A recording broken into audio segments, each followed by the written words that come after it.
I grew up sailing with my dad on a 23-foot boat on Lake Mendota in Madison, Wisconsin.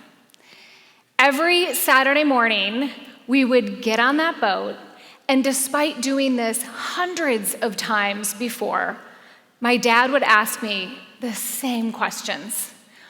Where is the wind coming from? And based on that, what sails are we going to use? Are we going to use 2? Are we going to use 1? Are we going to reef the sail? And about those sails, what are your lines doing? Are they all untangled? And where is your crew, your experienced crew? My sister. Does she know what her role is and how you want to bring in the sails today? And where are we going? What is your course? And are you prepared to change course when the winds change and the tide comes in later in the day? My dad taught me that everything on the boat is connected. You can't just focus on one part, and you have to keep adjusting along the way.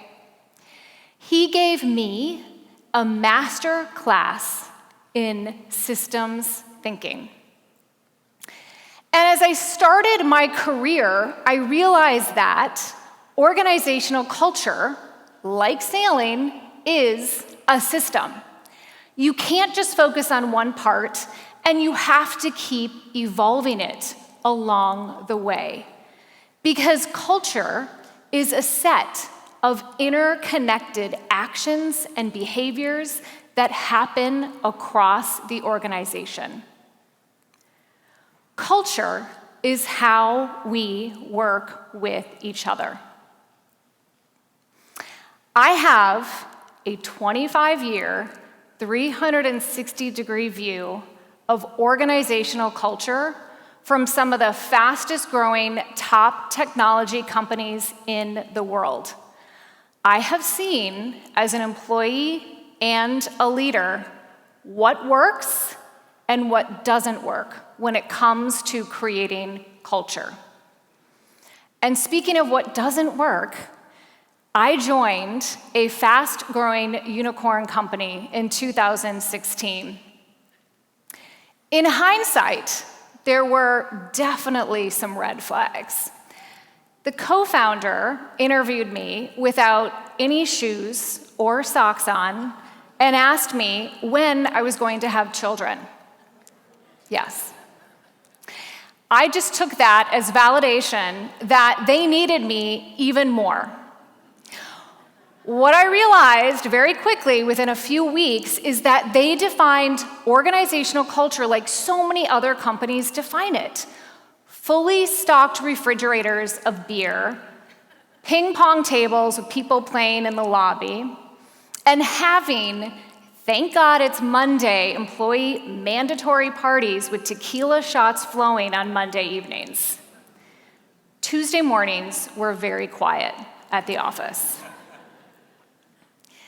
They got culture wrong, like so many other companies. They thought culture was perks and parties, things we have versus things we can do.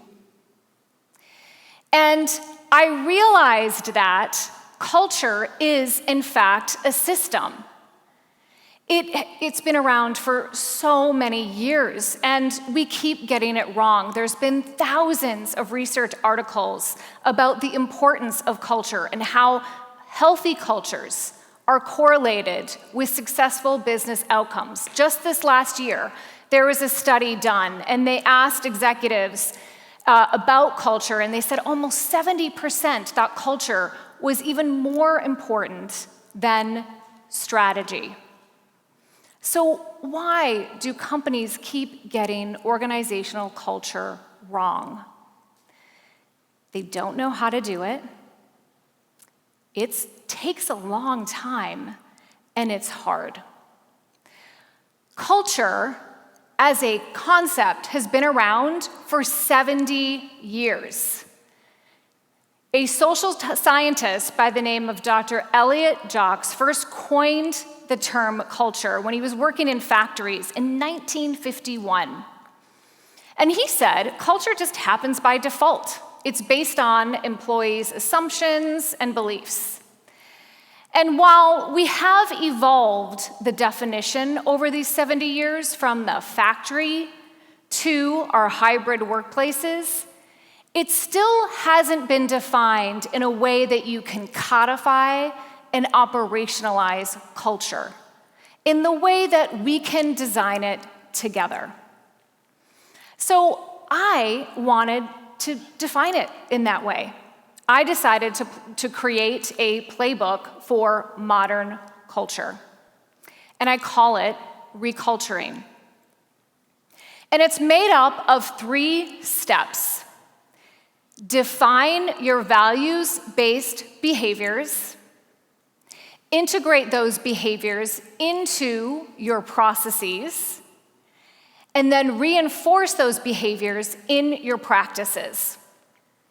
And I'm going to go through each one of those now. Most companies, when they start to define culture, end when they define the values. And it is a great way to start because you can define what's important to you, but you have to also go further with behaviors. On the boat, safety was a big value of my dad's, and he could have chosen hundreds of behaviors with that. But one of the core behaviors was to follow safety guidelines no matter what. So regardless of the conditions, we always had to wear a life jacket. And while annoying, we always felt safe and we always knew what he expected. Most companies have values like this on a wall. You've seen all of them or you've seen them on websites. But how would I know if you were doing teamwork? How would I know if you were having integrity? What would you be doing? What would you not be doing? I actually worked with 2 different companies who had the same value of innovation. But one company wanted to speed up that innovation process, and one company wanted to slow it down. They wanted quality ideas. So that company that wanted to speed it up, they wanted more messy first drafts out there, they created a behavior that said, we get version 1 out there quickly. The one that wanted more quality ideas, they created a behavior of asking more questions. They asked why a lot more. So, one value, 2 different behaviors with 2 very different expectations. So you have to define your values-based behaviors first. The second step is your processes. How do you operationalize and integrate those behaviors into your work?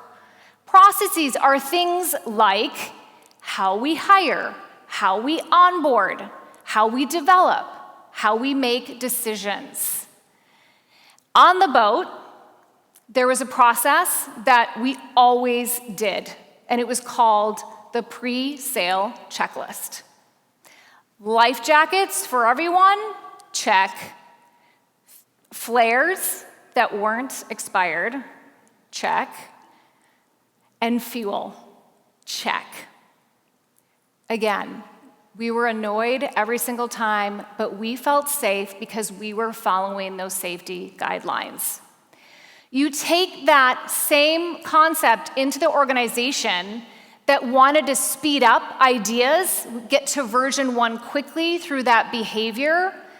They integrated that behavior into their hiring process. So when they interviewed candidates, one of the behaviors that they asked in a question was, tell me about a time that you launched something and it wasn't quite as far along as you wanted it to be. So they got a sense of how a behavior that was important to the organization showed up with that person, how they would exemplify that behavior themselves. So you have define your values-based behaviors, integrate them into processes. Now you have to do the practices. So practices are things like having meetings, communicating with each other, making decisions. On the boat, one of the practices that we always did was we folded the sail. Sails last longer and are ultimately safer when you don't just keep them stuffed in a sail bag. So when we would get home from a long day of sailing, my dad and I would lay out the sail on the front yard, and we would start doing what we called flaking the sail. And sometimes my fold was uneven, or I would get a piece of grass that would slip into the sail, and I would avoid all eye contact with my dad because I did not want to start all over again. But I would look up, and he would smile and say, "We have to start again." We diligently took care of equipment on the boat because we followed safety guidelines. And if you take that into the organization again, with that company that wanted to speed things up, they created a practice that in those first brainstorming meetings, they made sure that at least 5 people were in the meeting from various departments so that they could generate as many ideas as possible. So reculturing is a system of defining your values-based behaviors, integrating those into your processes, and reinforcing those in your practices. I believe that we can and must design healthy organizational cultures and communities, one behavior, one process, one practice, and one perfectly folded sail at a time. Thank you.